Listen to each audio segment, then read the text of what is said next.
আসসালামু আলাইকুম। অবশেষে গত 20 মে স্টারলিংক বাংলাদেশে অফিসিয়ালি যাত্রা শুরু করে। যাত্রা শুরুর পর থেকেই সোশ্যাল মিডিয়াতে স্টারলিংকের ইন্টারনেট নিয়ে অনেকে বিভিন্ন রকম পোস্ট করছে বিভিন্ন ব্যাপারগুলো জানার জন্য। মানে সবাই একটা আগ্রহ প্রকাশ করছে। তো স্টারলিংকের ইন্টারনেট সম্পর্কে যারা খুব বেশি জানেন না তাদের জন্য ছোট্ট করে বলি, স্টারলিংক হলো ইলন মাস্কের স্পেস এক্স কোম্পানির একটা প্রোডাক্ট। তারা পৃথিবীর চারপাশে হাজার হাজার স্যাটেলাইট বসিয়েছে, যেগুলির মাধ্যমে সরাসরি আপনার বাসায় ইন্টারনেট আসবে। কোনো রকম ব্রডব্যান্ড কেবল লাগবে না। পাহাড়, গ্রাম কিংবা নদী সব জায়গাতেই ফাস্ট ইন্টারনেট পাওয়া যাবে। বর্তমানে বিশ্বের প্রায় 70+ কান্ট্রিতে স্টারলিংকের ইন্টারনেট রয়েছে, আর এবার সেই তালিকায় আমাদের বাংলাদেশও যুক্ত হলো। আজকের ভিডিওতে স্টারলিংকের সংযোগ নিতে কত টাকা লাগবে, কি কি প্যাকেজ আছে এবং কিভাবে অর্ডার করতে হয়, কাদের জন্য স্টারলিংকের ইন্টারনেট সুবিধাজনক এবং এর সুবিধা অসুবিধাগুলো আপনাদেরকে জানানোর চেষ্টা করব।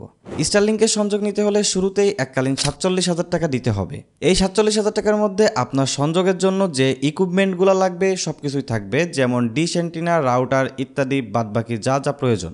তবে আমার কাছে এই 47,000 টাকাটা একটু বেশি মনে হয়েছে, কারণ আমাদের দেশে একটা ব্রডব্যান্ড কানেকশন নেওয়ার সময় খুব বেশি খরচ হয় না। আর স্টারলিংক শুরুতেই 2টা প্যাকেজ নিয়ে এসেছে, ভবিষ্যতে হয়তো আরও প্যাকেজ বাড়ানোর সম্ভাবনা আছে। বর্তমান প্যাকেজ 2টা হচ্ছে রেসিডেন্সিয়াল এবং রেসিডেন্সিয়াল লাইট। রেসিডেন্সিয়াল প্যাকেজের মূল্য 6,000 টাকা এবং রেসিডেন্সিয়াল লাইট প্যাকেজের মূল্য 4200 টাকা। 2টা প্যাকেজেই সর্বোচ্চ 300 MBPS পর্যন্ত ইন্টারনেট স্পিড পাওয়া যাবে। তবে রেসিডেন্সিয়াল লাইট যে প্যাকেজটা আছে ওটাতে পিক আওয়ারে একটু স্পিডটা কম পাওয়া যাবে। এছাড়াও যারা দেশের মধ্যে ট্রাভেল করেন তাদের জন্য রোমিং প্যাকেজ থাকছে। 50 GB রোমিং প্যাকেজের মূল্য 6,000 টাকা এবং আনলিমিটেড রোমিং প্যাকেজের জন্য 12,000 টাকা মাসে পে করা লাগবে। এই 6,000 এবং 12,000 টাকা কিন্তু রেসিডেন্সিয়াল এবং রেসিডেন্সিয়াল লাইট প্যাকেজের সঙ্গে এক্সট্রা অ্যাড করতে হবে। আচ্ছা, এখন কথা হচ্ছে স্টারলিংকের ইন্টারনেট কাদের জন্য সুবিধাজনক হবে। যারা গ্রামের প্রত্যন্ত অঞ্চলে থাকেন, আইএসপি ইন্টারনেটের কভারেজ নাই বা মোবাইল ডেটা ঠিকমতো কাজ করে না, তাদের জন্য স্টারলিংক ইন্টারনেট অনেক সুবিধাজনক হবে। এছাড়াও যারা গ্রামে থেকে ফ্রিল্যান্সিং করেন কিংবা অনলাইনে কাজ করেন, তাদের জন্য স্টারলিংকের ইন্টারনেট অনেক সুবিধাজনক হবে। আর সবথেকে সুইটেবল হবে বড় বড় কর্পোরেট অফিসের জন্য।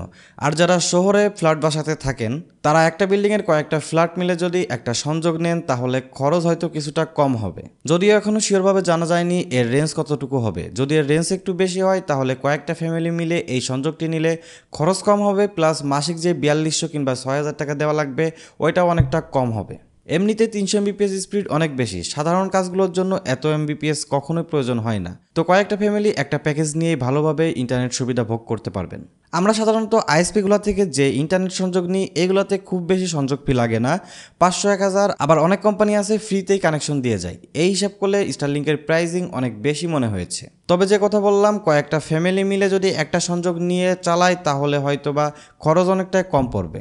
আচ্ছা, এখন কথা বলি স্টারলিংক ইন্টারনেটের সুবিধা অসুবিধাগুলো নিয়ে। প্রত্যেকটা জিনিসেরই সুবিধা অসুবিধা 2টা দিকই থাকে। তো স্টারলিংকেরও সুবিধা অসুবিধা 2টা দিকই আছে। তবে একটা জিনিস প্রপারভাবে ইউজ না করা পর্যন্ত তার ভালো খারাপ দিকগুলো খুব বেশি খুঁজে পাওয়া যায় না। তারপরেও আমার যেটা মনে হচ্ছে, আকাশে যদি একটু বেশি মেঘ থাকে তাহলে এর ইন্টারনেট স্পিডটা হয়তো একটু কমে যেতে পারে। আর লাইনে যদি কোনো টেকনিক্যাল প্রবলেম হয় সেক্ষেত্রে কতটুকু সময়ের মধ্যে তারা প্রবলেমটা সলভ করবে এটাও একটা চিন্তার বিষয়। সাধারণত ব্রডব্যান্ড কানেকশনের ক্ষেত্রে কোনো প্রবলেম হলে সেটা কয়েক ঘন্টার মধ্যে সমাধান হয়ে যায়। তবে স্টারলিংকের কোনো প্রবলেম হলে সেটা কতক্ষণ সময় লাগবে এটা দেখার বিষয়। আরেকটা বড় সমস্যা আছে, যেহেতু ডিশ অ্যান্টিনাটা খোলা আকাশের নিচে রাখা লাগবে। তো আপনি দেখা যাচ্ছে খোলা আকাশের নিচে রেখে দিয়েছেন, সকালবেলা ঘুম থেকে ওঠার পর দেখলেন অ্যান্টিনাটা নাই, চুরি হয়ে গেছে। এটা বাংলাদেশ ভাই, এটা খুবই সাধারণ ব্যাপার। তো এই ব্যাপারটা অবশ্যই মাথায় রাখতে হবে। এগুলি ছাড়া এই মুহূর্তে আমি তেমন খারাপ দিক খুঁজে পাচ্ছি না। আর ভালো দিকের কথা বলতে হলে, এটা যেহেতু কেবল ফ্রি একটা ইন্টারনেট সংযোগ, তো এটাতে কেবল ছিঁড়ে যাওয়ার মতো কোনো ভয় নাই। আর যেহেতু স্যাটেলাইটের মাধ্যমে ইন্টারনেটটা পাওয়া যাবে, তো আশা করা যায় 24 ঘন্টায় এটা থেকে ভালো একটা কানেকশন পাওয়া যাবে। এখন মাত্রই দেশে স্টারলিংকের সার্ভিসটি চালু হয়েছে। গ্রাহকরা আগে এটাকে কিছুদিন ব্যবহার করুক, তারপরে এটা থেকে কি কি ভালো দিক এবং কি কি খারাপ দিক পাওয়া যায় সেটা সম্পর্কে একটা ধারণা পাওয়া যাবে।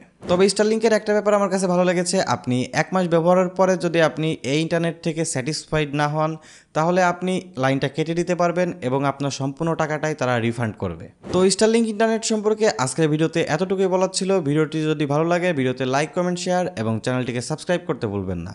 আসসালামু আলাইকুম।